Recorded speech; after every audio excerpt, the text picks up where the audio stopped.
Sejam muito bem-vindos a mais um episódio do Pastelaria Podcast, podcast oficial da Spectra. Aqui com vocês mais uma vez, Natan, ao meu lado, Maria. Tudo bom? Prazer, tudo bem? Prazer, ninguém te conhecia. Realmente, ninguém te conhecia. Mas sempre tem, né? Tem um povo que veio perguntar, não é? Se meu sobrenome era real. Não foi? Um seguidor? Não sei se aqui. Ah, é verdade, teve sim. Teve um seguidor. Tem um nome artístico. Sério? Ultramari mesmo? Não, na vida real, várias zoeira? pessoas perguntam. Na vida real, todo mundo pergunta, mas... Não, na vida real as pessoas não perguntam, porque a Maria já começa todas as palestras dela falando que o nome dela é real. É verdadeiro, Pra não Maria dar chance de pergunta. De verdade, é meu sobrenome, gente. Não é E zoeira. no episódio de hoje a gente vai falar de um assunto muito importante, muito bacana, que é nitrosamina dentro de um contexto que a gente não trouxe aqui ainda em específico, mas é da importância do read across, do desenvolvimento de read across, do desenvolvimento de método para qualificar, não posso dizer qualificar, mas de atribuir limites de nitrosamina dentro de um contexto de read across, tá? Exato. Só lembrando que o read across é uma abordagem que a gente usa, né? Sim. Técnica. A gente vai explicar mais sobre isso.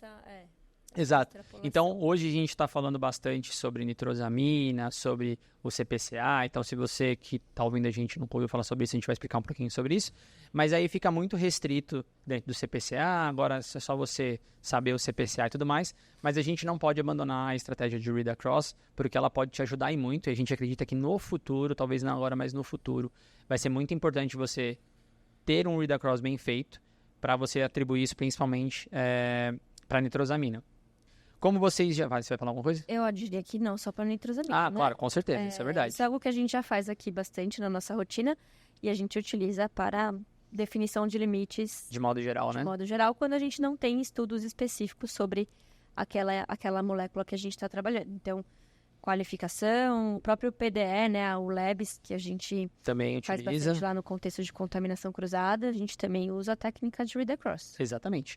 Então, vai ser um episódio bem bacana, tem muita coisa que a gente vai falar aqui, que a gente já falou algumas coisas em outros episódios, mas acho que talvez nunca com a intensidade, com a profundidade que a gente vai falar aqui hoje. E como vocês já viram, para falar sobre isso, temos quem? Quem? Eu não posso falar, porque se eu falar quem tá aqui, a turma que tá ali vai falar, nossa, tá falando isso aqui e tal. Então eu não posso falar. Tinha sido combinado uma outra apresentação que não aconteceu. Por né? uma questão hormonal. Fica aí, entendam o que vocês quiserem entender sobre isso. Mas quem está aqui com a gente contemplando aqui na mesa é a Iris e o Gabriel, uma dupla que já vinha aqui bastante tempo, faz tempo. Exato. Gabriel estava de férias. Dupla, gente, Gabriel estava de férias e aí fazia tempo que não vinha, não aparecia aqui. Decidiu abrilhantar a mesa, né? Exato. E a Iris Essa também. dupla promete, vocês nem sabem. A Iris brilha Na luz. literalmente. Na luz ela brilha mesmo. Não, e para trazer... É o por que- desafio das câmeras, inclusive. Exato. E por que a gente vai falar sobre esse assunto hoje? Porque recentemente foi publicado um paper com esse contexto que a gente internalizou aqui para a gente discutir, que tem a ver com o desenvolvimento de workflows utilizando a abordagem de read across para você determinar a toxicidade e a potência de nitrosaminas. A gente vai colocar aqui na tela o paper também.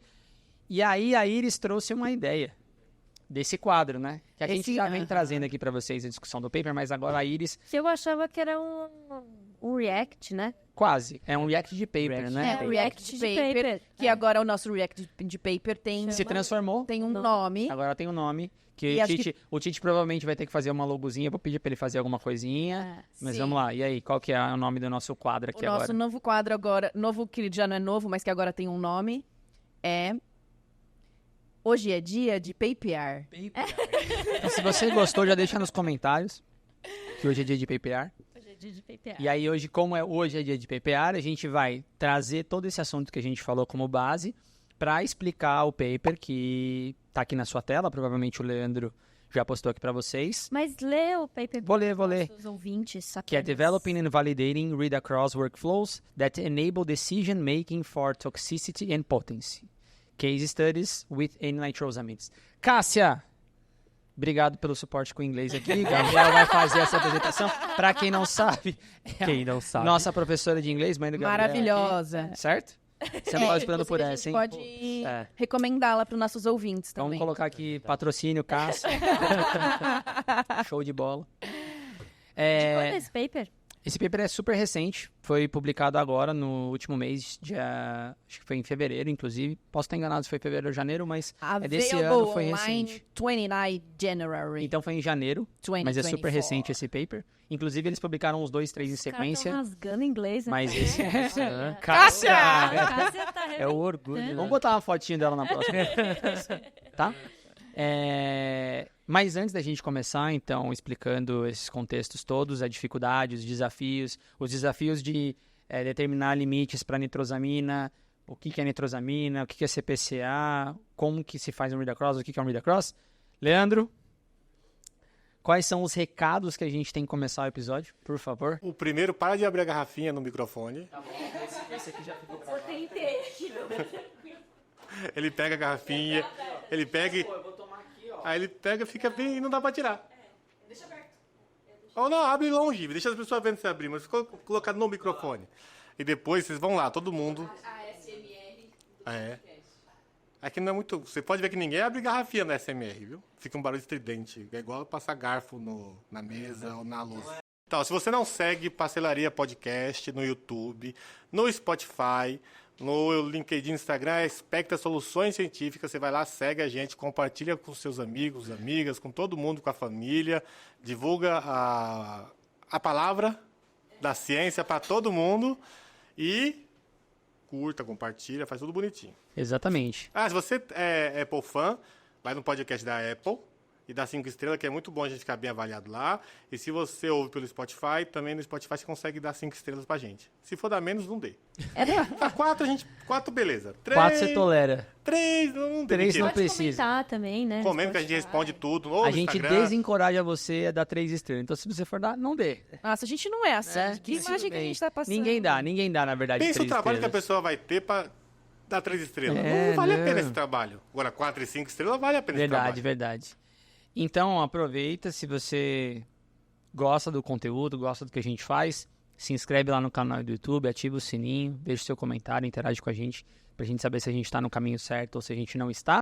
E a gente, felizmente, passou para a próxima etapa. Então, para quem não sabe, o prêmio envolve uma etapa de votação, onde todas As indústrias associadas do Sindusfarma votam. E aí, os 3 mais votados passam para a próxima fase, onde a gente vai fazer a auditoria e tudo mais. Infelizmente, pelo 3º ano consecutivo, a gente passou em primeiro colocado. Então, a gente agradece muito a ajuda de vocês, porque é um prêmio que a gente acredita muito no potencial do prêmio, que mostra a qualidade das empresas que prestam serviço para o setor da indústria farmacêutica. E a gente se dedica bastante para esse prêmio. A gente se dedica bastante em conseguir poder mostrar o que a gente faz dos processos internos de qualidade, que nem sempre ficam visíveis para quem está do outro lado, tanto das câmeras quanto dos clientes em si. Então, é um projeto que a gente gosta bastante, a gente se dedica bastante aqui interno. E passar a fase é a primeira parte do que é necessário para a gente conquistar o prêmio, né? E a gente não consegue passar se não fosse por a os votação votos. de vocês, Então, muito obrigada, gente. A gente está muito feliz. E pode deixar que agora a gente faz a nossa parte aqui da qualidade. Exatamente. Para mostrar. Porque a Tatá não está na mesa, mas se tivesse, ela ia fazer, certo? Então, esse é o primeiro recado. O segundo recado, que é o 3º recado, é verdade. O 3º recado, que aí tem a ver com a novidade, né? Se vocês observaram aí na última semana, a gente anunciou uma parceria que a gente ficou muito feliz, eu e a Maria, de fazer. A gente se dedica bastante, não só a gente, mas a equipe inteira, inclusive por eles estarem aqui, todos os convidados que a gente acaba trazendo, as viagens que a gente faz e tudo mais. E a gente sempre foi muito preocupado com a qualidade do podcast, tentar levar para vocês não só a melhor informação, que eu vou dizer que essa é a parte fácil, mas levar a melhor qualidade de conteúdo, de vídeo, de áudio, por isso que o Leandro está aqui, da gente trazer as pessoas aqui na mesa, no estúdio, para a gente poder gravar e trazer a melhor experiência desse contexto para vocês. E a gente tem visto isso nos comentários, principalmente no Spotify, que as pessoas comentam bastante lá e agradecem bastante o que a gente está trazendo aqui. E a gente sempre recebeu, no último ano, a gente recebeu alguns convites de parceria para fazer projetos juntos do podcast. E tanto eu quanto a Maria, a gente sempre foi muito preocupado com fazer essas parcerias para que as marcas associadas ou as pessoas com quem a gente trouxesse, as pessoas com quem a gente fosse representar aqui no podcast, fossem, pelo menos pensasse e tivesse o mesmo propósito de conteúdo, de levar informação e de divulgação que a gente tem com esse projeto aqui. Então, além do cuidado, além da dedicação que a gente tem, a gente sempre teve a preocupação de quem que a gente vai trazer para poder ser os nossos parceiros, certo? Exato. E aí, a gente foi muito feliz de receber alguns pedidos, algumas propostas de parceria, e a gente fechou uma parceria muito legal, e esse é o primeiro episódio que eu tenho a felicidade de anunciar que a gente é um episódio patrocinado pela Axios Research, que está aqui na tela, que provavelmente vocês já viram na logo do episódio, vocês estão vendo aqui na tela com vocês. Eles vão nos ajudar na missão de trazer mais informação para vocês, de trazer mais conteúdo. Se Deus quiser, a gente vai até lá no Canadá ver coisas com eles, a gente está planejando isso para o futuro, para vocês conhecerem uma estrutura de laboratório. Então, assim, a gente tem muita ideia, muita coisa para trazer para vocês. Em breve, o Sérgio, que vocês viram no último episódio, que foi um episódio que a gente está começando a lançar os vlogs para vocês, ele apareceu, ele vai vir aqui na mesa também para a gente fazer um episódio com ele, para falar um pouco da história dele, da Axios Research, tanto da Axios Brasil quanto da do Canadá. E a gente ficou muito feliz com essa parceria, certo? Exato. Porque desde o ano passado a gente veio discutindo sobre isso com ele, e aí a gente conseguiu entender o propósito e combinava com o que a gente queria fazer no podcast, então foi super bacana, certo? Acho que ele acredita nas mesmas coisas que a gente, a ciência, para que as pessoas consigam fazer os processos, os produtos melhores. Então, acho que tem tudo a ver. A Axios é uma empresa principalmente de venda de padrões analíticos, que não faz só isso, mas tem toda uma parte de laboratório aí também que eles trabalham.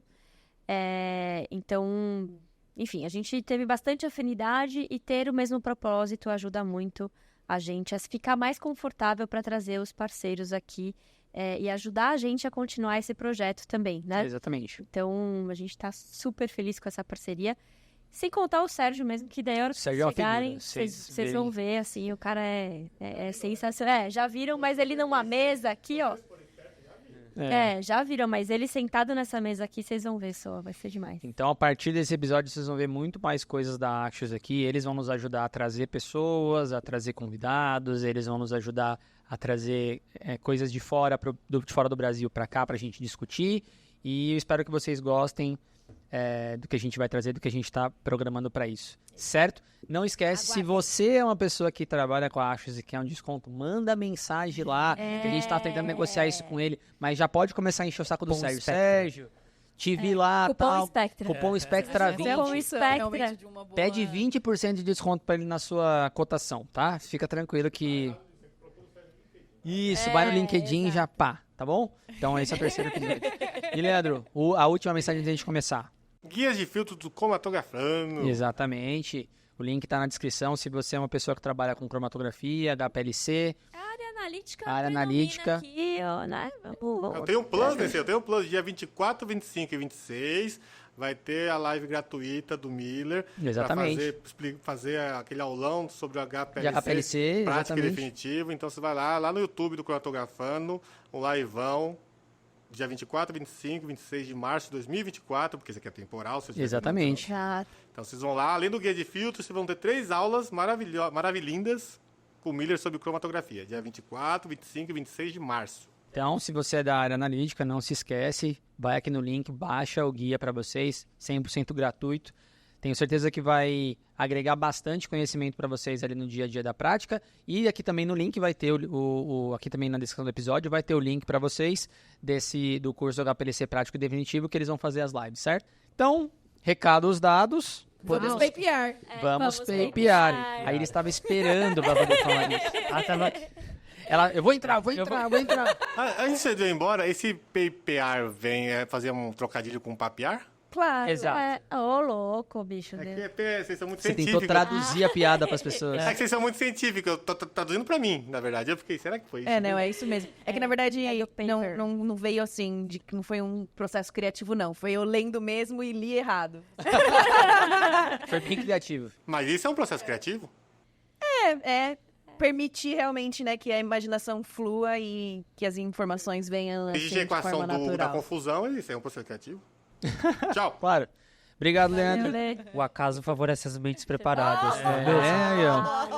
Nossa, gente, esse povo é tudo preparado aqui. Tá treinado. É maravilhoso isso, gente. Então, começando o Tá contratado, PayPR. viu? Obrigado. Tá contratado. Efetivado, Tá é. contratado. Começando o fato de PayPR, como a gente vai focar muito em nitrosaminas no episódio específico aqui, e aí tem outros assuntos pra gente trazer de nitrosaminas no futuro, inclusive, eu vou pedir pra Maria fazer um resumão do porquê que a gente está falando da dificuldade de determinar limites de toxicidade de nitrosamina desde o contexto histórico, assim. O que é nitrosamina, mas bem simples para as pessoas, talvez, que estão assistindo pela primeira vez, ouvindo falar o termo de nitrosamina. Contexto rápido, e aí a gente chega na dificuldade de determinação de limites. Vou tentar ser rápida. Você tem 5 minutos, não, me brincadeira. ajudem, Não, gente, nitrosaminas são impurezas conhecidamente mutagênicas, que podem estar presentes nos ativos farmacêuticos, nos produtos farmacêuticos, mas não somente, né? Então, acho que a gente aqui se preocupa bastante com isso, mas ela está presente em outras fontes também. Bacon disse oi. Cerveja disse oi. Salsicha arrasando, né? Mas aqui na indústria farmacêutica a gente precisa controlar isso em limites bastante baixos, porque são conhecidamente mutagênicas, logo os seus limites são bem baixos. Fazem parte aí de um guia que chama esse HM7, que a gente foca na avaliação e busca, né, determinação dessas impurezas mutagênicas. Dentro desse guia, elas têm uma parte especial, que é a Code of Concern, por conta dessa preocupação com relação à sua potência carcinogênica, né? Então, por serem moléculas muito potentes, mais potentes que as mutagênicas que a gente já conhece, elas têm uma tratativa especial dentro da indústria farmacêutica. Mas a gente começou descobrindo essas impurezas por conta de uma tecnologia mais avançada, de um conhecimento mais avançado e etc. E a gente focava muito nas nitrosaminas de baixo peso molecular, que são conhecidamente carcinogênicas e a gente tem bastante dados sobre elas. O que aconteceu é que, ao passo que a gente foi se aprofundando nesse assunto, a gente começou a se deparar com moléculas que a gente não conhecia, né? Dessas nitrosaminas com um peso molecular maior e associadas às moléculas dos ativos, por exemplo, né? E que foge bastante, se distancia bastante do conhecimento que a gente já tem das nitrosaminas mais conhecidas e menores. E aí, a gente começou o mundo, né, da evolução científica a entrar um pouco nessa questão de como definir esses limites para essas nitrosaminas, sabendo que elas têm uma característica bastante preocupante, só que sem nenhuma informação com relação ao que essas outras, que são maiores, poderiam fazer. Então, uma série de papers, acho que se vocês filtrarem aí nitrosaminas nos últimos 3, 4 anos, é uma loucura de publicação de paper e de novas abordagens para a gente conseguir conhecer com mais profundidade essas moléculas, entender qual é o real risco que elas podem causar para o ser humano, né? E aí, nessa busca incessante por limites e por conhecer tudo isso, algumas abordagens foram surgindo.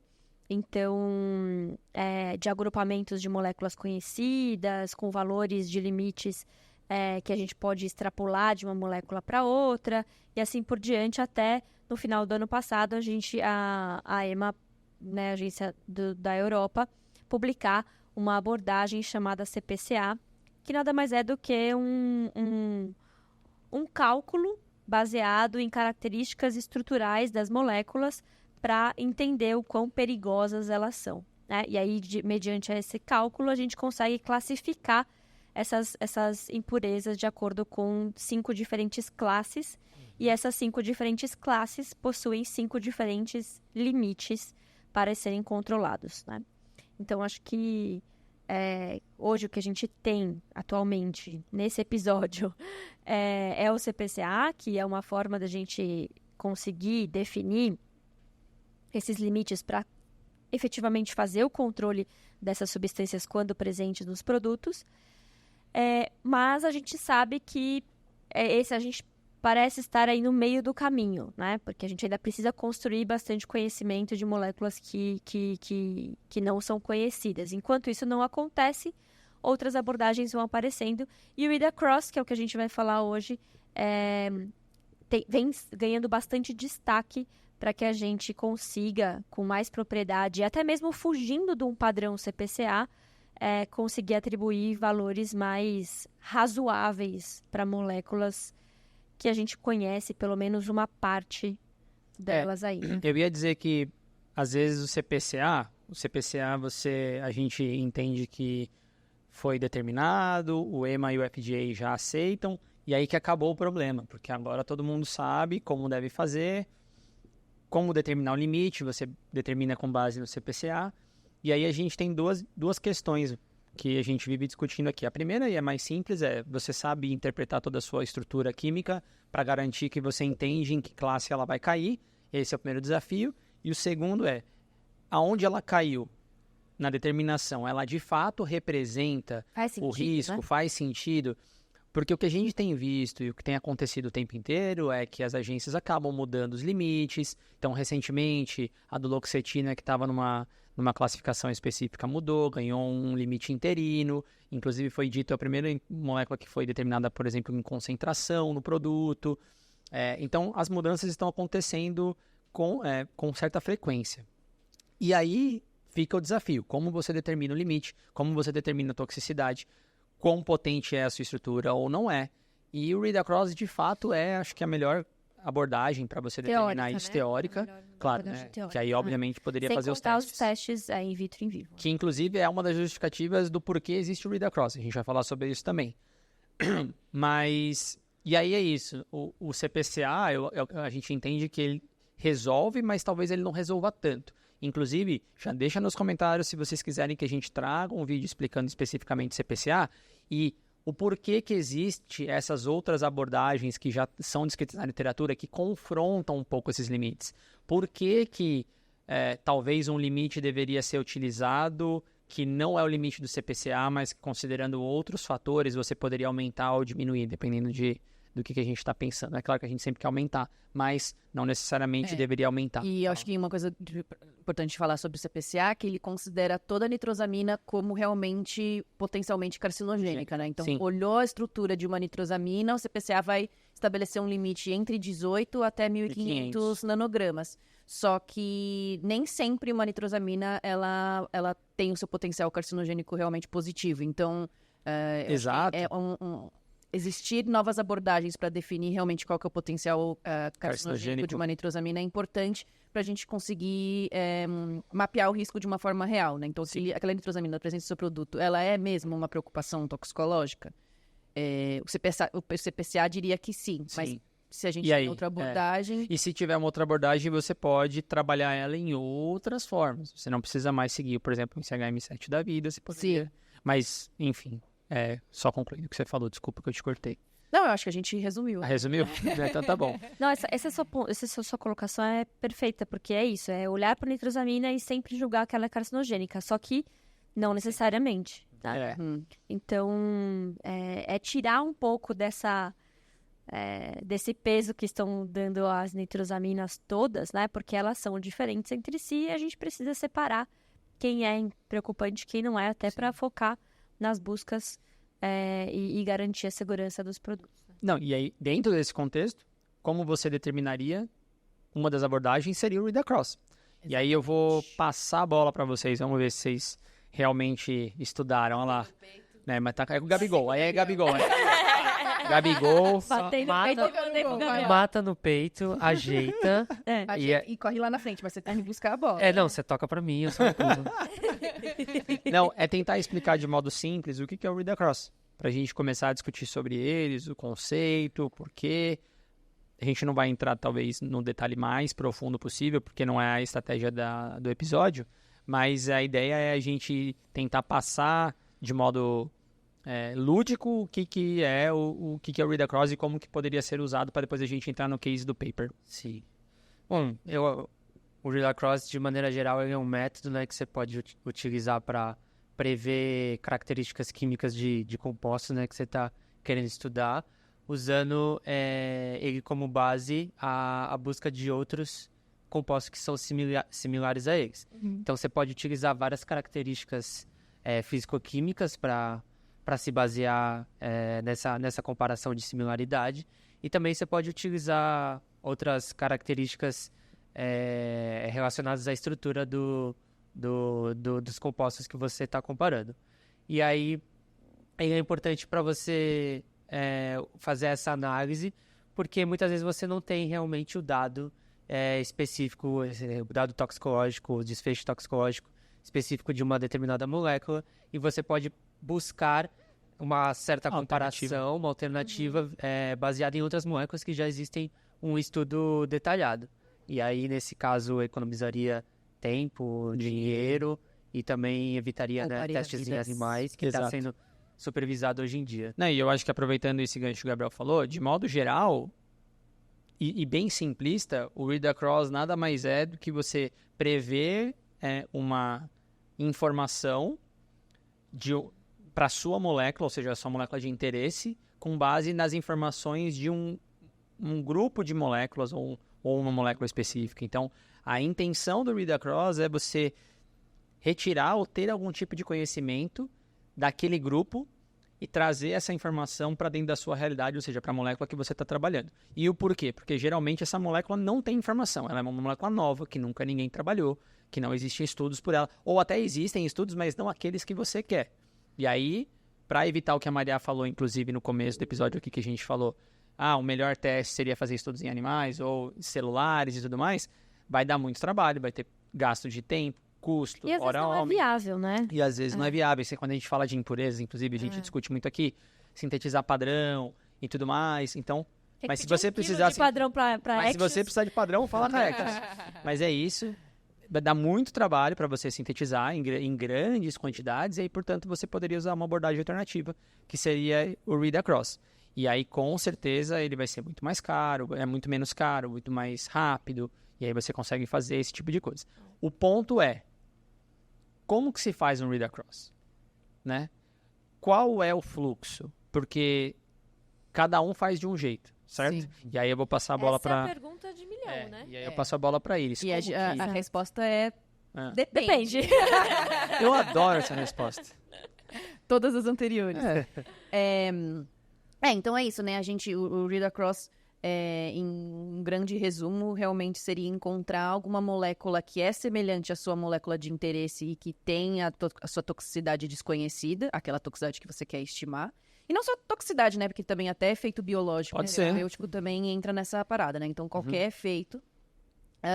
Então, estimar qual que seria o efeito esperado dessa molécula, comparando aqueles efeitos que são identificados por uma estrutura, de certa forma, semelhante. E daí, por semelhante, a gente entende que pode existir diversas formas do que é ser semelhante. De mensurar essa semelhança entre os compostos. Então, uma das formas uma das abordagens de read across seria, como o Gabriel falou, olhar para os parâmetros físico-químicos da molécula e entender, essa molécula, ela tem certas semelhanças com a minha molécula de interesse, então provavelmente elas vão reagir no sistema da mesma forma.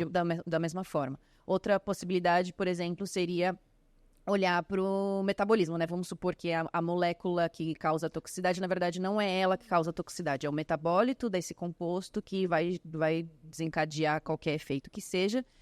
E a gente pode comparar, então, se a minha molécula de interesse também vai gerar o mesmo metabólito, muito provavelmente os mesmos efeitos que são identificados naquela molécula que a gente conhece vão ser estimados como possíveis na minha molécula de interesse.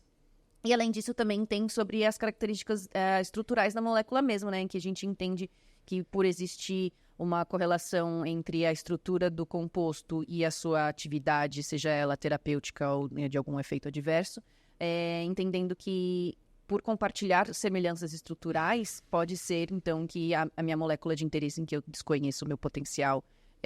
aqui a gente fala mais sobre tóxico, né? Mas potencial de efeito, de uma forma geral...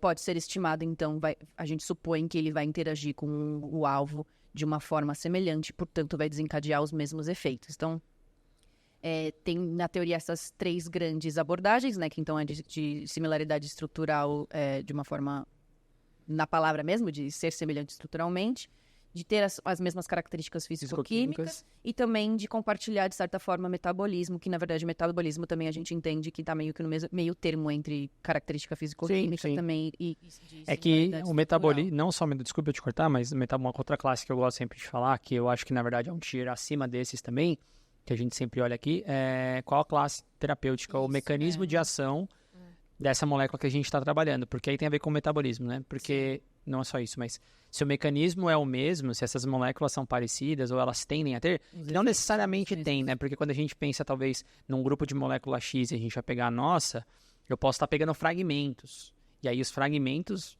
não necessariamente têm o mesmo efeito da minha molécula, porque ela não é um fármaco, né? Não é uma molécula ativa. Mas se ela for, eu poderia pegar. E aí até expandindo o contexto, não de nitrosamina, mas quando eu penso em outras coisas, principalmente quando a gente quer fazer um read-across de degradação ou uma coisa do tipo, o mecanismo ele é super importante, você pode colocar nessa sua conta e tem a ver com o metabolismo também, porque provavelmente se o mecanismo é o mesmo, provavelmente os metabolismos não exatamente, claro, porque eu gosto de dar um exemplo. Quando eu penso em similaridade, e talvez a gente fale sobre esse mesmo exemplo depois de novo. Quando eu penso em similaridade, se eu pensar em estatinas, eu não posso pensar na simvastatina como o mesmo similar da atorvastatina. Quimicamente falando, elas são totalmente diferentes. Mas elas são da mesma classe, mas elas são totalmente diferentes. Então, eu não vou esperar que necessariamente o metabolismo de uma vai ser igual da outra. Porque muito legal, porque você está falando sobre isso e eu ia puxar para falar que, na verdade, a gente não está só também considerando o metabolismo, mas a gente está considerando as características farmacocinéticas de uma forma geral. Né? Então, por exemplo, as estatinas, elas não têm as mesmas toxicidades, porque uma permeia mais, né, tem uma difusão mais generalizada, assim, permeia mais no fígado, outra menos, então realmente a gente vai encontrar essas diferentes toxicidades relacionadas também à própria distribuição dos compostos no organismo. E se o desfecho que a gente está procurando for essas toxicidades específicas de órgão, isso faz todo sentido. Porque agora a gente, mais uma vez, estamos falando de nitrosamina aqui, mas se a gente fosse falar de hepatotoxicidade, você vai ter que se preocupar com o metabolismo que direciona a distribuição, por exemplo, maior para o fígado e não para o cérebro. Porque o seu efeito que você está querendo procurar de toxicidade é hepato, né? Então, por isso que o metabolismo então, eu acho que é importante a gente começar a entrar no que o paper diz, é que para você fazer o seu read-across, você precisa entender o que você está procurando, né? Então, qual que é o desfecho que você quer avaliar? Qual que é o desfecho que você quer estimar?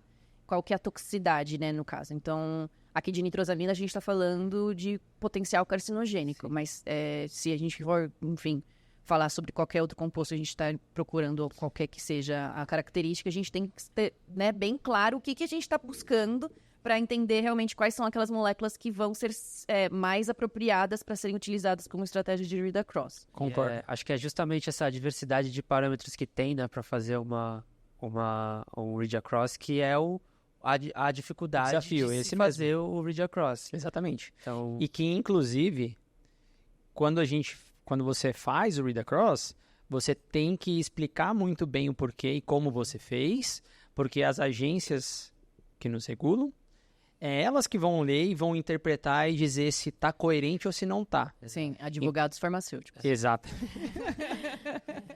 Então, se você não cria um read-across coerente, provavelmente quando a Anvisa ou que quer que seja a sua agência, você vai ter um risco de não ser aceito e aí você está usando o limite errado, ou você está usando um limite muito menos conservador do que deveria e tudo mais, e aí cai na dificuldade que o Gabriel falou, porque cada um faz o read-across de um jeito. Né? E aí, para solucionar isso, eu vou até deixar eles falar agora, uma das coisas que aconteceu é que eles estão tentando padronizar. Isso a gente pode trazer em outro episódio para vocês, porque não é a intenção aqui, mas o ECA publicou, né, recentemente um framework de trabalho que determina um pequeno fluxo que o paper, inclusive, vai abordar. O paper também, no métodos que a gente vai apresentar para vocês, é baseado nisso. E isso é muito utilizado em métodos alternativos ao uso de animais, que é os NANs. Certo? Nem precisa falar. Já falei que eu já ia falar para você. Então, passamos essa. Não, é que é importante dizer que a dificuldade de fazer o read-across se baseia na complexidade que o Gabriel falou, do quantidade de informação que é necessário para poder fazer. Cada um faz de um jeito. Alguém tem que tentar padronizar, porque as agências regulatórias, quando olham aquilo, elas também podem interpretar de formas diferentes. E, portanto, se existe uma harmonização entre todas essas informações, melhor. E é o que o ECA tentou fazer recentemente e criou o Read Across Assessment Framework. Vou deixar aqui descrito para vocês. no texto. O Leandro vai trabalhar bastante nesse episódio, inclusive. Se vocês quiserem também episódios sobre isso, marca aqui embaixo, a gente fala sobre ele. Read Across, particularmente, é um assunto que eu gosto bastante, inclusive. A gente usa bastante. Tocado cada vez mais aí a ciência dos produtos das impurezas de degradação, e ela está fortemente associada com métodos alternativos ao uso animais, os NAMs, porque é justamente isso, você vai evitar o uso, porque você vai utilizar o Read Across e não vai fazer testes em animais e vai ser mais rápido também, certo? Então, eu acho que uma outra... Pode falar. Dificuldade é, além de precisar entender bem o problema que você quer solucionar e de encontrar a melhor estratégia de Read Across para solucionar o seu problema, uma outra dificuldade, que eu acho que na verdade é a maior, é ter dados para você usar como Read Across, né? Então não tem como fazer um Read Across se eu não tenho molécula que foi testada quanto a esse desfecho que eu quero avaliar. Então, esse é um grande problema, e é um grande problema que o mundo das nitrosaminas vem enfrentando, né? Porque nosso banco de dados sobre o conhecimento do potencial carcinogênico de nitrosaminas, ele é limitado. E sendo limitado, qualquer estimativa vem com uma certa, né? Não vem com uma precisão muito boa, então... Exato. Não, e aí, então, chegando até aqui, eu não sei quanto tempo de episódio a gente já fez, mas até aqui, a gente tentou explicar para vocês de modo superficial o que é o Read Across, quais são os desafios, como que a gente aplica ele, determinando alguns quesitos, quais são os problemas também, regulatório, mas é importante a gente dizer também, por exemplo, o que se espera de um Read Across. Então, quando você faz uma técnica de Read Across, você aplica uma técnica de Read Across na prática, você pode ter 2 desfechos principais, que é o que a gente chama de classificatório, que é, ele é tóxico ou não é tóxico? Então, essa minha molécula é mutagênica ou não é mutagênica? É carcinogênica ou não é carcinogênica? Ela tem toxicidade reprodutiva ou não tem? Então, é classificatório, então geralmente é binário, né? Sim ou não. Ou você pode ter um valor expressado, uma potência expressada de toxicidade. Você pode fazer um Read Across, certo? Um Read Across, por exemplo, para extrapolar um TD50. Exato. Certo? Você pode fazer um Read Across para extrapolar um limite específico, tá? E aí é um valor específico. E o mais interessante é que essas 2 abordagens podem ser aplicadas para um composto único ou até mesmo para uma classe específica, que é o contexto do CPCA, inclusive, que foi agrupado. Então, todas as moléculas que têm aquelas características específicas estão ali naquele grupinho. Todas elas estão no outro grupinho. Então, é um contexto maior, é um contexto de categorização, certo? Pode ser uma molécula ou pode ser várias moléculas. E aí, como a gente falou, existem várias abordagens, existem muitos softwares que tentam fazer isso, existem modelos na literatura que publicam o tempo inteiro, porque é um desafio trabalhar com Read Across. Como não tem parametrização nenhuma, é um desafio muito grande trabalhar com Read Across. E aí surge uma nova camada de dificuldade, que é o que a Iris falou, que é a quantidade de informação de base de dados para gerar o Read Across. Então, só lembrando, inicialmente aqui, para fazer o Read Across, você tem uma molécula que você está procurando, determinar o limite que você não tem informação nenhuma, e você tem uma série de moléculas aqui do meu lado direito, que vocês estão vendo aqui na tela, vai colocar uns pontinhos no rosto da Maria aqui. Você tem uma série de moléculas aqui que essa sim você tem dado. Essa você sabe se é carcinogênica, mutagênica ou não, ou se não são.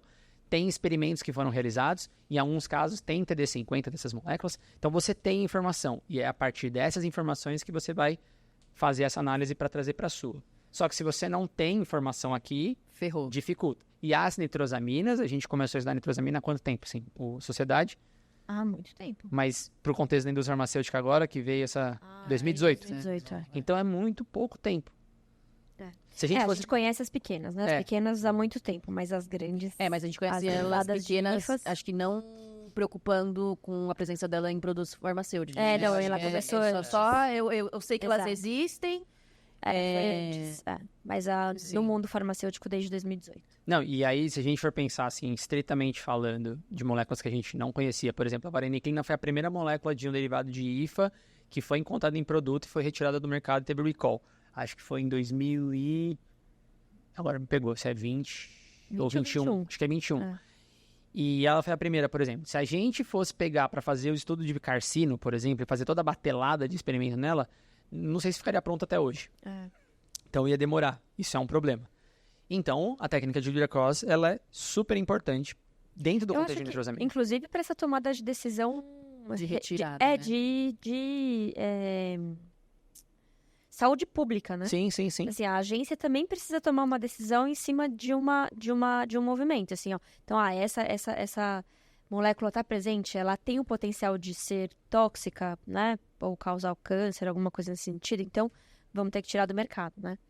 Acho que esse é uma ferramenta de tomada de decisão rápida, porque se for ter que esperar testes, seja in vitro, seja em vivo pior, né?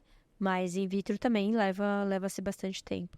Não, e aí por esse motivo que vem a proposta de como se criar, então, um workflow de determinação de etapa por etapa de read-across para que consiga se determinar as toxicidades tanto de qualquer nitrosamina ou a potência delas. E aí surgiu a ideia do paper por causa de todos esses desafios que a gente está falando. Não sei se você ia falar alguma coisa a mais que eu te cortei em relação aos desafios com nitrosaminas em si.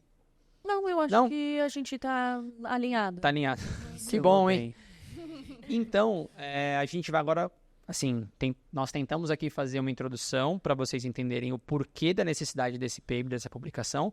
Paperando com você? Paperando? Papereando. Isso tá difícil. Papeando com vocês sobre isso. E aí agora, então, vamos entender o que a publicação foi feita. Só lembrando aqui, essa publicação é uma publicação que foi feita pela LASA. Todos os pesquisadores são os pesquisadores da LASA, que é nosso parceiro aqui também no podcast e na Spectra. E aí, eu vou...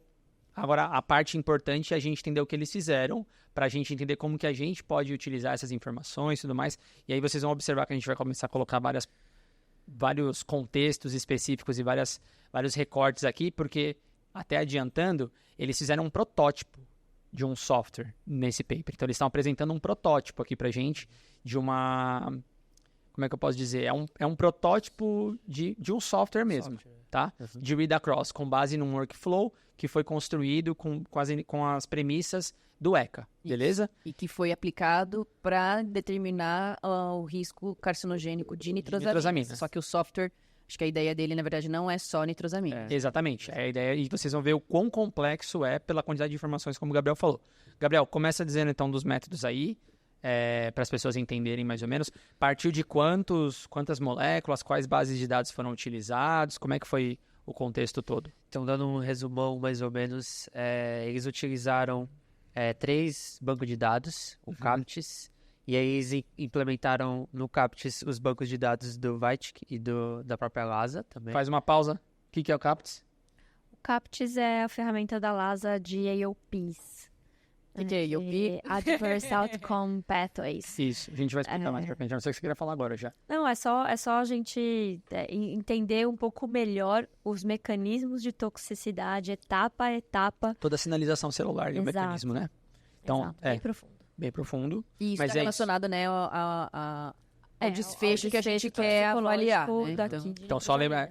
Então, o desfecho se vocês quiserem episódio sobre AOPs, se vocês não entenderam a coisa, deixa marcado aqui. Mas AOPs, em teoria, é isso. A gente tem uma sequência de eventos que acontece do starting point, do ponto de partida, da exposição até a manifestação da resposta. Da resposta que a gente está estudando. Que, por exemplo, carcinogenicidade, enfim, alguma coisa do tipo.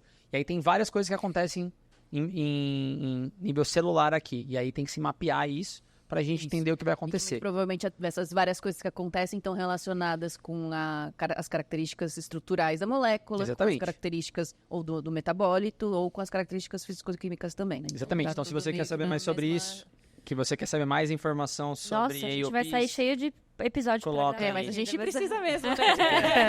E eu tenho certeza que esse é o tipo de coisa que ninguém tá falando para vocês ainda aqui. Gratuito. Mas e aí?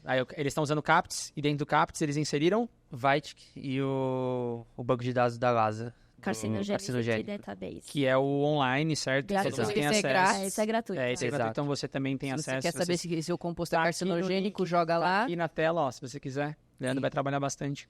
Esse banco de dados gerou 508 compostos N-nitrosos. N-nitrosaminas. Perfeito.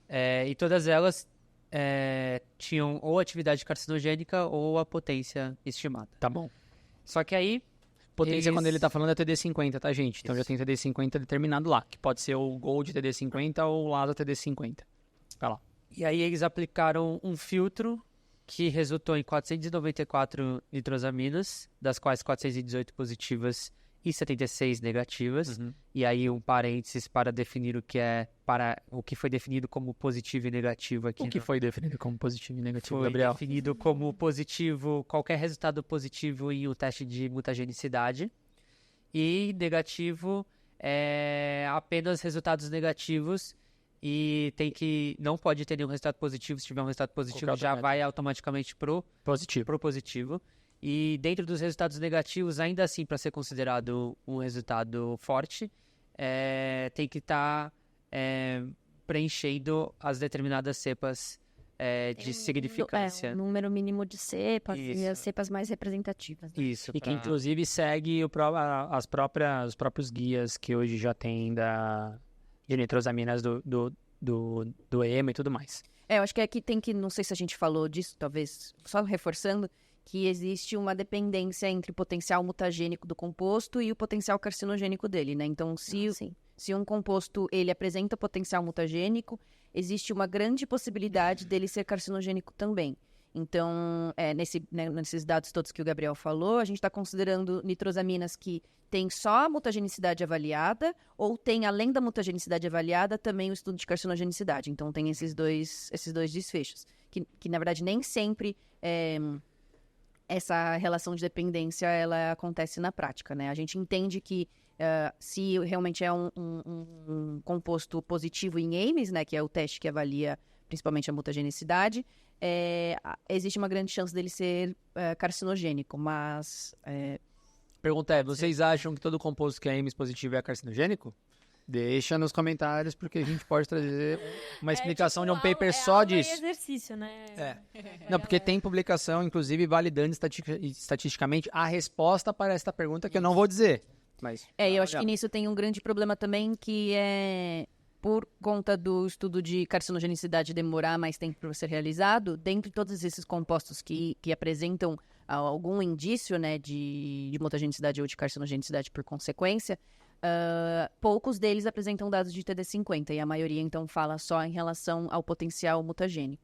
E né, aqui a gente está meio que colocando tudo dentro do mesmo balaio e chamando todo mundo de provável carcinogênico, né? Aqueles que são positivos de Ames ou aqueles que realmente são carcinogênicos, né? Mas então aqui meio que juntou todo mundo que tem só Ames ou que também tem estudo de carcinogenicidade conduzida. Inclusive, eu achei interessante que eles citam um termo que não fala carcinogenicidade, mas risco de câncer, né?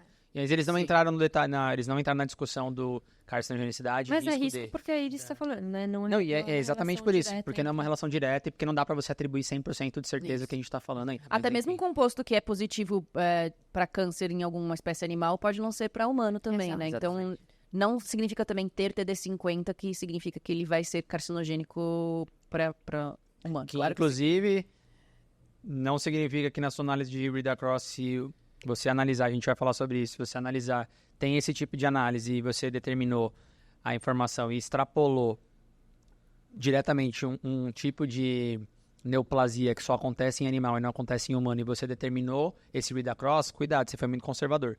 Sim. Pode ir lá, continua. Inclusive isso, o próprio banco de dados que foi utilizado e toda, na verdade, a lógica que foi utilizada para criar esse software, ele considera também essas questões, né, de o quanto que a gente vai considerar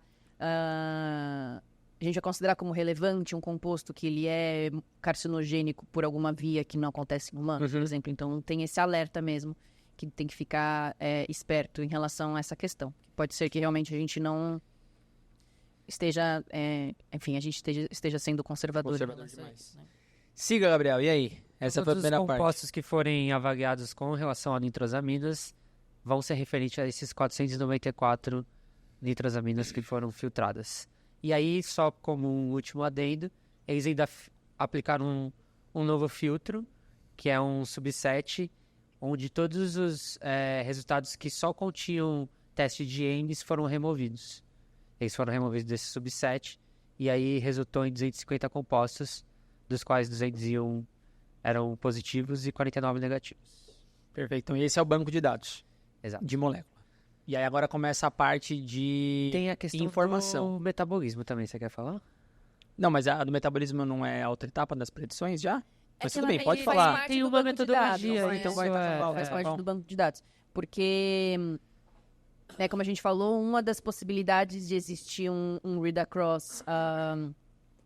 uma das estratégias de read-across é olhar para o metabolismo, né? Vamos ver se o meu composto de interesse tem os mesmos metabólitos do que aquele que eu conheço a toxicidade. Então, nesse caso, é importante realmente a gente ter um banco de dados em relação a aqueles metabólitos que são conhecidos como tóxicos. Então, além desses compostos em relação ao potencial carcinogênico, nesse banco de dados também eles consideram todo esse conhecimento a respeito dos metabólitos que todos os compostos podem estarem relacionados. Então, porque daí é isso, né? Se você colocou, se eu estou estimando a toxicidade de um composto, coloquei lá no software, se já conhece que esse composto vai ter um metabólito significativo, por exemplo, e que esse metabólito que está relacionado com toxicidade, ele já vai disparar o alerta e falar, muito provavelmente esse é a melhor estratégia de read-across, é usar o metabólito. Então, as demais estratégias que vêm posteriormente a esse cheque, né, de verificar se tem ou não o metabólito é importante. Então, isso é em paralelo com esse banco de dados de carcinogenicidade. Beleza. Vocês falaram, não sei se vocês vão falar sobre isso ou não, mas a questão do CAPS, você vai acabar falando sobre isso agora ou não? Falar, sim. Então, porque eu estava separando isso na minha cabeça, pelo menos da forma como estava, banco de dados... Aí tem as informações e depois tem as predições que eles fizeram, que é realmente o metabolismo. Então, da onde que ele tirou todas as informações que subsidiam as moléculas, as classes e tudo mais? O CAPTES ele foi utilizado justamente para fazer esse link, né, entre efeito adverso e o ensaio, né? Então, tipo, é para isso que você precisa, inclusive, saber o que você está procurando. Então, toda a informação baseada nos ensaios vieram do banco de dados que eles já possuem do CAPTES. Então, tudo que foi relacionado com carcinogenicidade veio do CAPTES. O que mais? E aí também eles aplicam nessa área que eles chamam de conhecimento, né? São descritores estruturais. Perfeito. Aí são 46 descritores estruturais, que 41 foram descritos, eles classificam como interno, né? Colaboração interna, mas aí eles estão descritos no artigo do Thomas, que eu não lembro o nome agora. Não, tudo bem. E também tem 4 adições que eles fizeram baseada assim para cobrir espectro químico espacial. Então, como que a molécula vai se comportar, né, no meio 3D. E um refinamento baseado nas respostas perguntas e respostas do EMA, que foi feito pelo Ponte.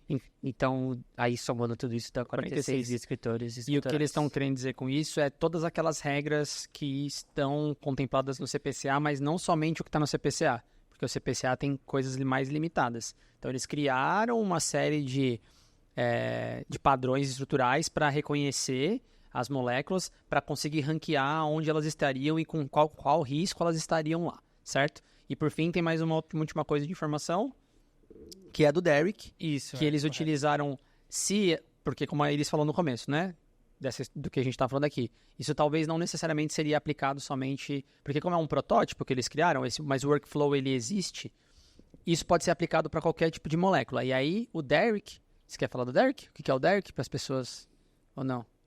Pode falar, fala aí, o que é o Derek? Não, o Derek é o sistema especialista da LASA, que identifica alertas estruturais que se correlacionam com desfechos toxicológicos específicos. Exatamente, então tudo aquilo que nada dos padrões que o Gabriel falou, nada do CAPTES que identificou e que o Derek possa identificar como alerta estrutural, ele vai mapear. Então aí dentro do Derek, como tem vários desfechos, ele vai mapear e vários alertas, o próprio workflow deles já determina o alerta estrutural que a gente, em teoria, estaria estudando aqui, certo?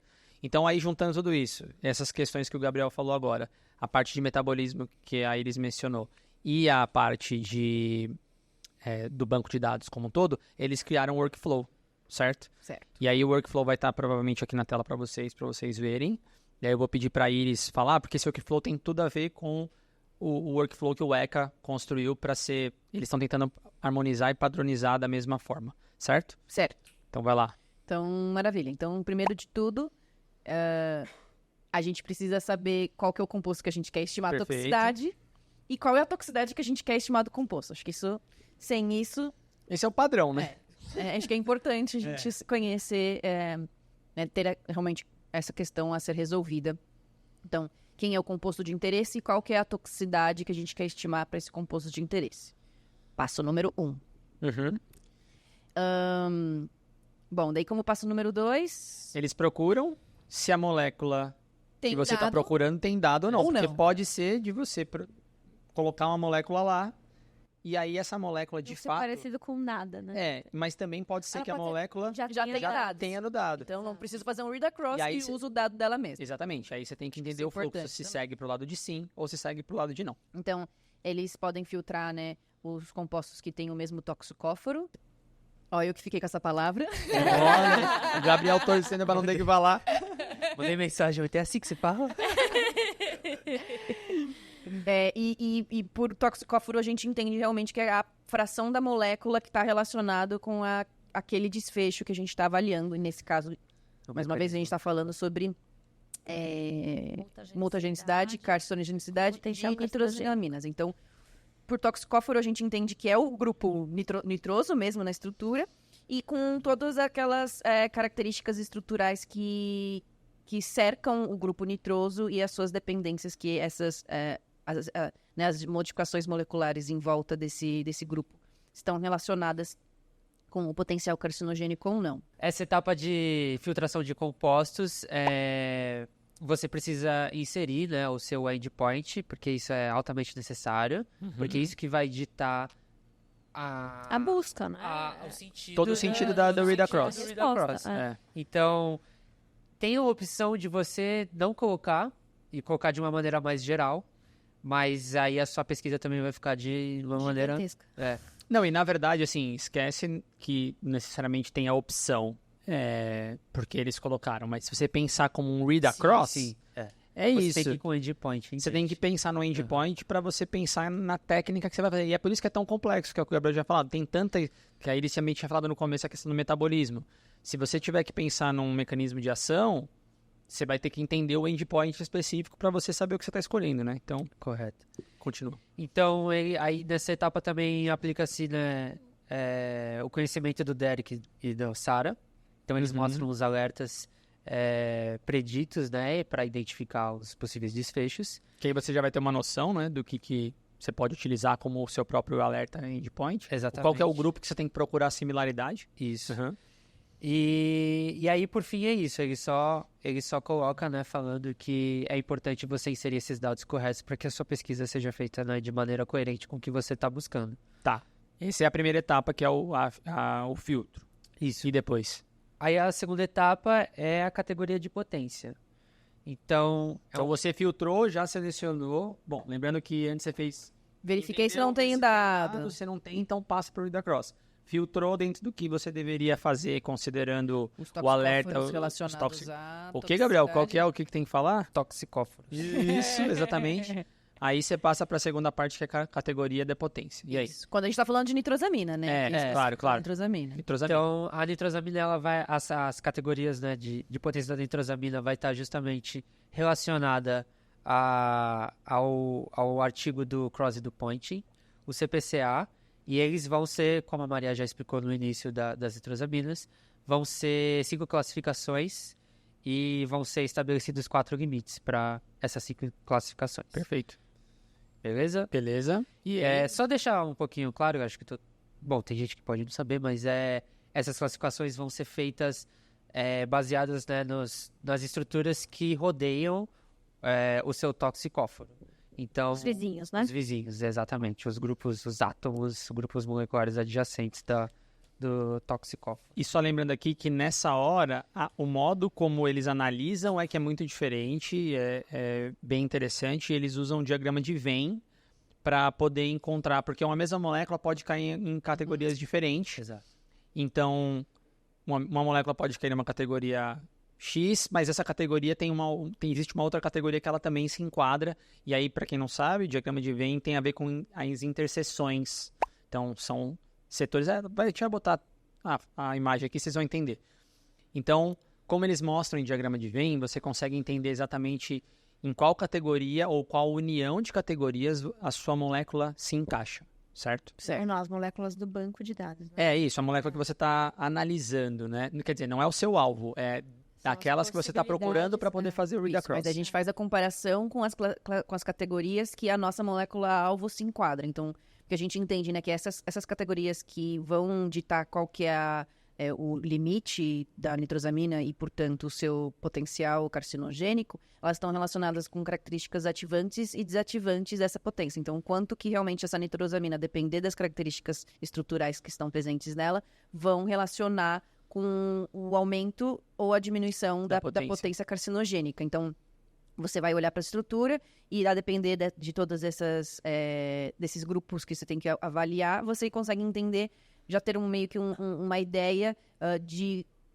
qual que seria a potência carcinogênica relacionada à sua nitrosamina. E isso nada mais é do que CPCA. Daí, o que vai acontecer, então, o CPCA está embutido dentro desse software, que ele vai, então, comparar as classificações que o meu composto de interesse tem com relação àquelas nitrosaminas que estão presentes no meu banco de dados e quais são as classificações que essas nitrosaminas apresentam. Quanto mais classificações, quanto mais coerência entre essas classificações, é um indício de que as nossas moléculas, né, de interesse e aquela que eu estou buscando no banco de dados vão ser semelhantes. Então, exato. A diferença só é que como eles têm, como o Ponting tem mais do que necessariamente só aquilo que está com o CPCA, ele aumenta a quantidade de informação que ele busca semelhança. Isso. Tá? E daí o diagrama de Venn, ou esse outro chamado plot upset, ele vai demonstrar realmente qual que é a intersecção entre as características do meu composto de interesse e em relação à semelhança com um grupo de moléculas que ele encontrou. De dados. Perfeito. Quanto mais semelhança, mais semelhança. Melhor. E aí depois, Gabriel, terceira etapa, porque aí começa a ficar interessante. Tem uma etapa, eu não sei se essa é interessante que você vai falar, mas... Todas são. Não, é que agora começa a ficar mais interessante, é isso que eu quis dizer. Vai. Existe ainda uma etapa de remoção de compostos. Isso, é isso aí. Outros toxicóforos. Então, às vezes, você pode...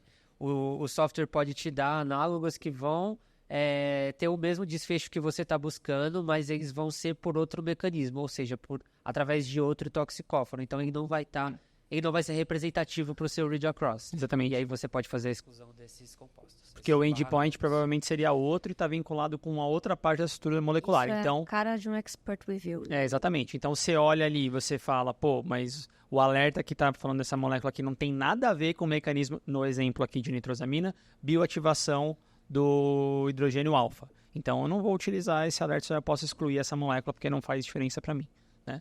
É isso. Beleza? E depois? Então, essa é a terceira etapa do workflow. Aí entra numa etapa legal. Então vai. Até agora não era legal. Não é legal, é que agora começa a ficar mais legal. Então, a próxima etapa é fazer o ranking, né, dos análogos que foram selecionados nesse diagrama de Venn e, eventualmente, que você tenha excluído algum desses análogos. Que não te importam, Exato. Você faz um ranqueamento baseado, né, na similaridade. E aí, a similaridade, você vai ter que me ajudar com o segundo nome. Não, vai lá. O primeiro nome é Tanimoto, altamente conhecido. Mas é um deles, Tversky. É ele. Tversky. Talvez a Iris tinha que falar, não Tversky. eu, mas tudo bem. Tversky. E, então... Esse toquinho italiano. Tversky. Acho que não é italiano. Não é italiano, pode ter certeza.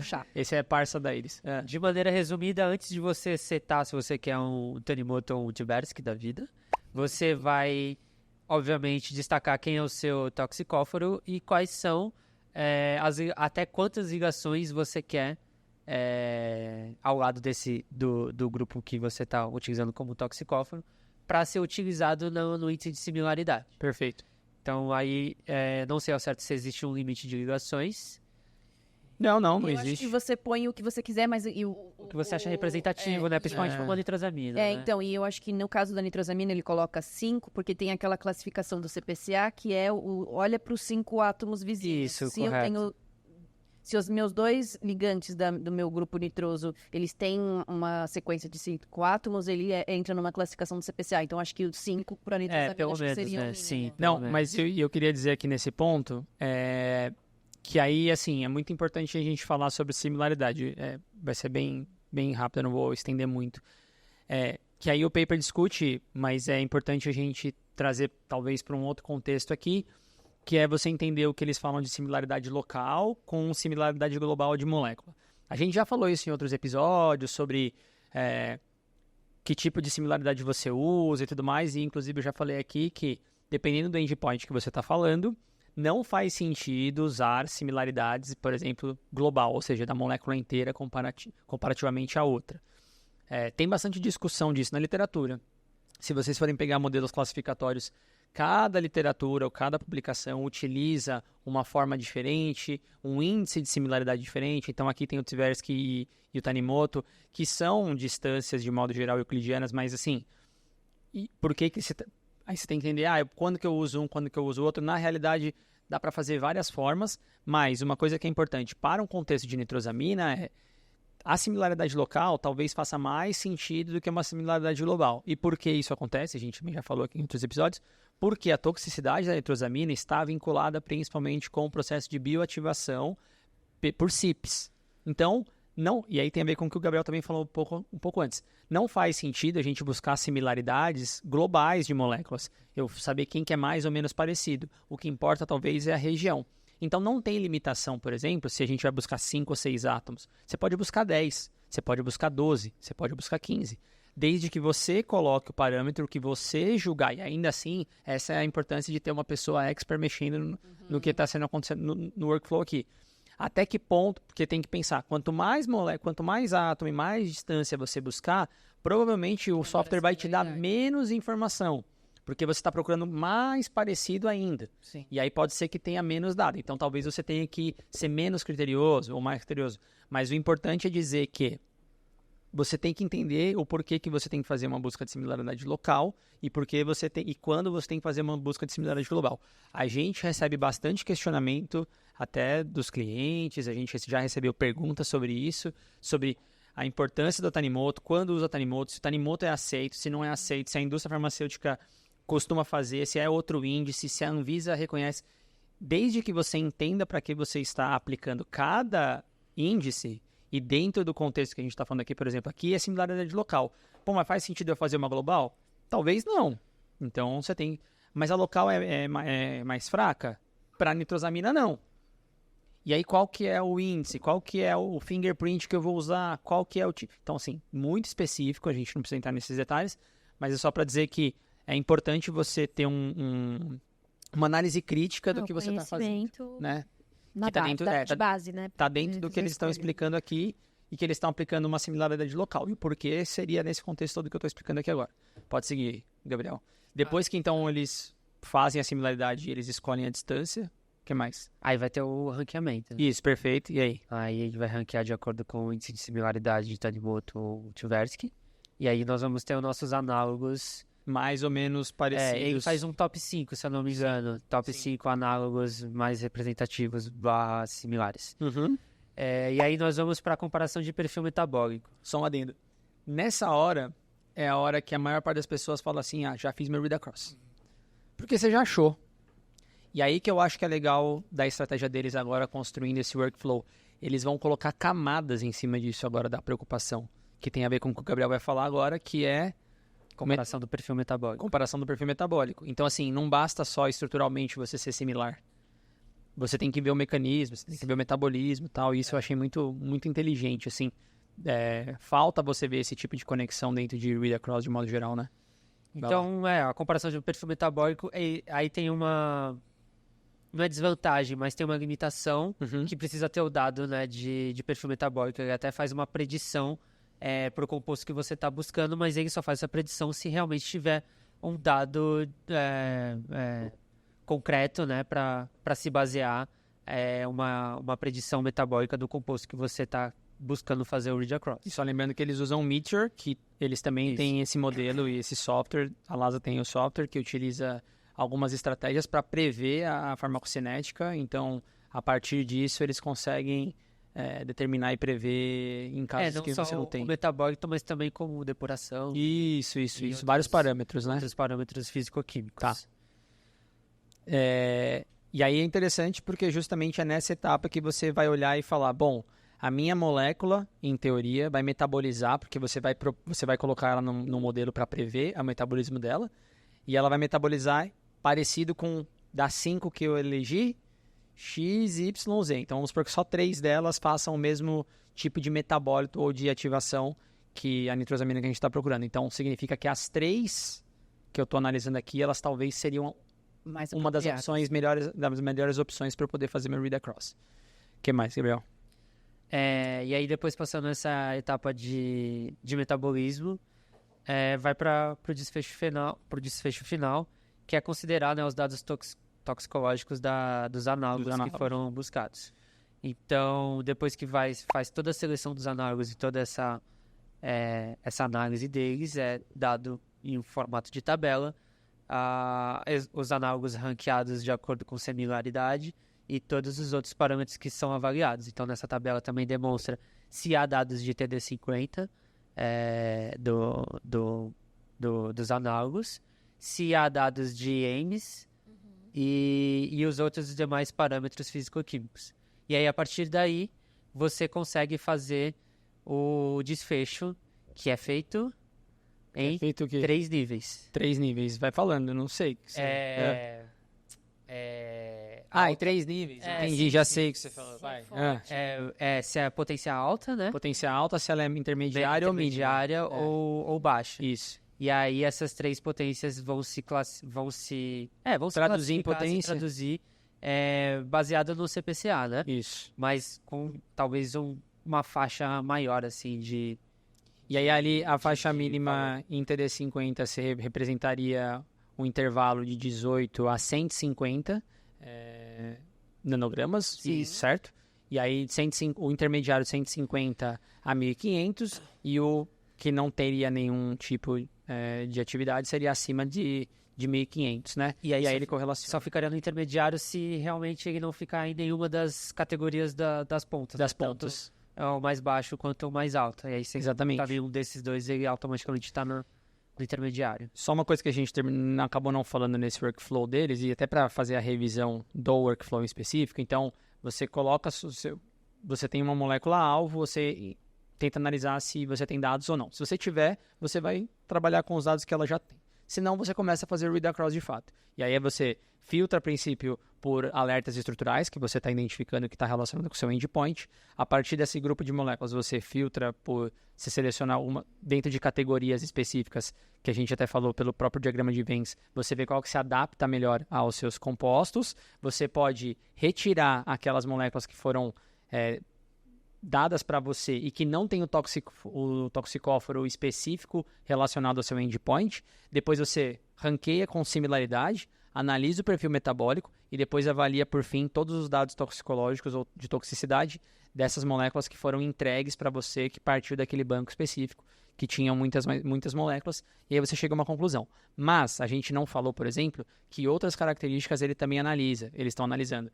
É a primeira vez também que eu ouço e que eu vejo alguém falando de solubilidade, de log de P, que são os parâmetros em read across que a gente não vê muito comumente. Então, peso molecular, eles falam, clearance, que é o que a gente já falou aqui. Então, tem uma série de outros parâmetros que são apresentados também para a gente e que pode ou não melhorar o seu read across. Sim, exato. Pode ser que eles piorem. E aí você vai ter que saber o critério de julgar se faz sentido ou não faz sentido. Mas ele também coloca lá e você pode colocar outros parâmetros adicionais. Eu acho que isso que é legal do software mesmo, né? Que acho que a nossa cabeça não tem a capacidade de olhar para diversos parâmetros de uma forma conjunta e decidir com base, né, em diversas variáveis o que é mais semelhante ou não. E o software ele tem essa capacidade de entender como cada parâmetro está relacionado ao potencial e de uma forma mais genérica estimar qual é aquele que é melhor, qual que é o melhor composto para realizar o read across com base em todas essas características que a gente está falando. Então, não é específico, né, de semelhança estrutural ou só de metabolismo. É tipo uma análise multivariada, né? É uma análise multivariada que realmente nossa cabecinha não tem capacidade, né? Desculpa, cabecinha, mas realmente é difícil a gente pensar de uma forma multidimensional, né? Exato. E eles estão tentando padronizar isso da melhor forma possível. É claro que, como eu falei, as pessoas que vão fazer um read across hoje em dia, elas vão lá, buscam a similaridade, aí vê o menor valor, vê o que é mais conservador e aceita. Mas não necessariamente essa é a regra. Porque você pode utilizar, desde que você tenha uma justificativa, outros valores. E o que eles tentam fazer aqui é da melhor forma possível, criar esse workflow com uma série de etapas e regras para, como a Iris falou, te dar mais informação para você tomar a decisão. Já previamente selecionada, filtrada, tirou o que não era necessário, avaliou informações convenientes para colocar como se fosse um peso mesmo e tudo mais, para te dar a informação no quadro, ali na tabela, para você conseguir falar, bom, então eu vou escolher desses aqui, eu vou escolher o melhor aqui, assim, assado e tudo mais. Que não limita a gente de pensar, por exemplo, como eu estava falando antes que você falou, que a nossa cabeça tenta compartimentar e não trabalhar com todas as informações unidas, né? Então, e tudo isso, assim, o paper, a própria publicação, ela mostra alguns exemplos, então ela traz 2 casos de exemplos que a gente não vai entrar no detalhe aqui. Caso vocês queiram que a gente entre, deixa nos comentários e a gente traz parte 2 desse próprio episódio. Papeando. Porque realmente essa ideia do fluxo, ela é muito boa para... Não é nem ser um checklist, porque no final não vai ser um checklist, porque você ainda vai ter que julgar muita coisa do que está acontecendo. Mas ele te guia, né? Te apresenta todas as informações e vocês podem achar...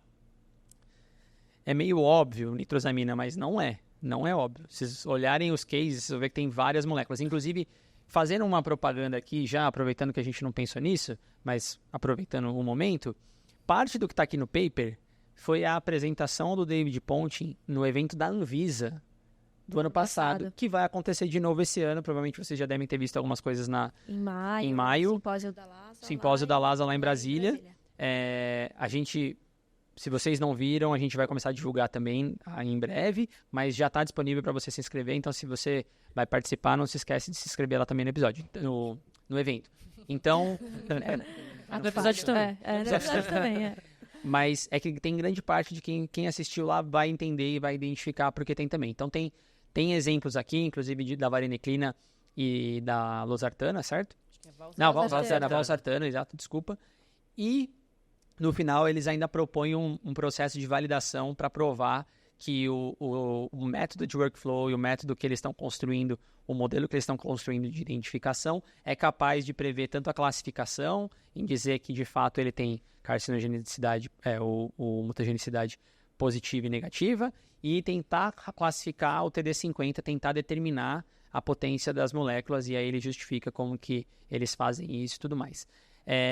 Mas a ideia do episódio era mostrar esse racional e apresentar para vocês um racional determinado, passo a passo, de como construir um read across, de como fazer um read across de uma forma mais harmonizada com o que tem sido feito hoje, inclusive pela ECA, e que vai ser muito utilizado dentro dos métodos alternativos ao uso de animais, certo? Sim, precisa. Na verdade, os não são new approaches, methodologies, né? Exatamente, então, que vai acontecer em breve. Novas metodologias com foco em uso alternativo aos animais. Exatamente. Inclusive é um paper que te ajuda a ter um racional, até se você vier a não utilizar o software, ainda assim... O software não existe, né? Ainda Esse não, é o ponto, mas é um protótipo, a gente está presumindo que vai existir em algum momento. A leitura dele te ajuda você ter um racional decente, né? Para fazer um read across que seja significativo para o que você está procurando. E criar um racional para apresentar para a agência regulatória também, né? Que vai fazer ser mais convincente e tudo mais. Certo? Iris, quer falar alguma coisa? Achei que você ia concluir. Bem tranquila, não sei. Pô, achei que você ia falar mais papiano com alguma coisa. Não. Você tem que pensar deixou a marca mais por natural. aí. Mas eu acho que você tem que pensar num bordão de fim também para falar do papiano. Acabou aqui.